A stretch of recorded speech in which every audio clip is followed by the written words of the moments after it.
যেহেতু সে পরিচিত, তো তাদের তো সেফ থাকা লাগবে, এই জন্যই মূলত তাকে হত্যা করা। গতকালকে এই আটটার দিকে, পৌনে আটটার দিকে, পৌনে আটটার দিকে একটা ডেড বডি পাওয়া যায়। 20-22 বছরের একটা ছেলেটা একটা ডেড বডি পাওয়া যায়। ডেড বডি পাওয়ার পরপরই আমাদের পুলিশ সেখানে গিয়ে তাকে শনাক্ত করার চেষ্টা করে এবং তার পরিচিতি যখন তার নাম পরিচয় পাওয়া যায়, তখন তার নাম হচ্ছে আজিজুল, মোহাম্মদ আজিজুল।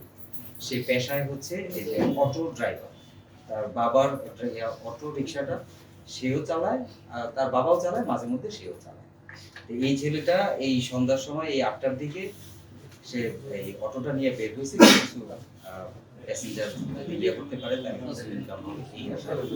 এর মধ্যে যেই দুজন আসামি ফাইনালি ঘটনাটা ঘটাইছে, তাদের নাম হলো, একজনের নাম সাইফুল আর একজনের নাম হৃদয়।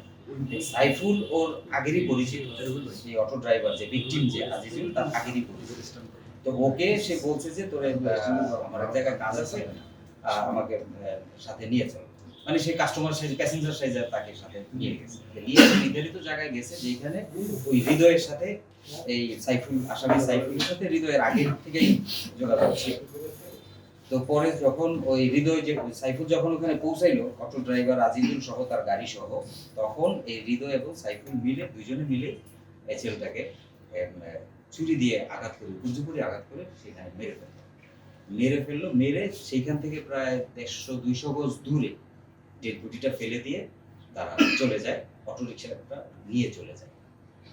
তা আমার মানে আমাদের এই পুলিশ খুব ভালো কাজ করেছে যে তারা ওইখানে গিয়ে দেখছে যে ওখানে রক্তের ছোপ, যে ডেড বডিটা যেখানে পাওয়া গেছে এখান থেকে রক্তের ছোপ দেখে সামনে আগাইতে আগাইতে কোথা থেকে কোথায় নিয়ে গেছে ডেড বডিটা, এইভাবে সূত্র ধরে আমরা শেষ পর্যন্ত ওটা বুঝতে পারছি যে এটা আসলে প্রথমত একটা ডেড বডি থেকে তো বুঝতেই পারে যে কে কারে মারলো, কি জন্য মারলো, তো বুঝেই যাচ্ছিল না, মোটিভটাই তো বোঝা যাচ্ছিল না। পরে বুঝতে পারলাম যে এটা আসলে অটো ছিনতাইয়ের জন্য, অটো চুরি করার জন্য এটা কাজটা করা হয়েছে। আর ওকে মেনলি মারার উদ্দেশ্য হলো যে মানে অত পরিচিত, মানে এই ড্রাইভারটা যদি এই আসামিদের যদি পূর্ব পরিচিত না হতো, তাইলে হয়তো ওরা একটা ঘুষি মেরা লাথি মেরা ফালাই দিয়ে অটোটা নিয়ে চলে যেতে পারতো, কিন্তু যেহেতু সে পরিচিত, তো তাদের তো সেফ থাকা লাগবে, এই জন্যই মূলত তাকে হত্যা করা হয়েছে।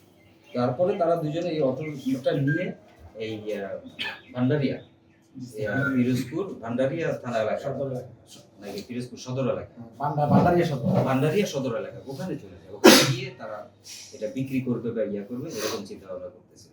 তো যাই হোক, আমরা আমাদের নিজস্ব সোর্সের মাধ্যমে কাজ করে অটো রিক্সাটা উদ্ধার করি এবং তাদেরকে ধরতে সমর্থ হই। তারা আমাদের কাছে প্রাথমিকভাবে স্বীকারও করেছে যে তারা কেন এই হত্যাকাণ্ডটা ঘটাইছে, কিভাবে ঘটাইছে, এই জিনিসটা স্বীকার করেছে।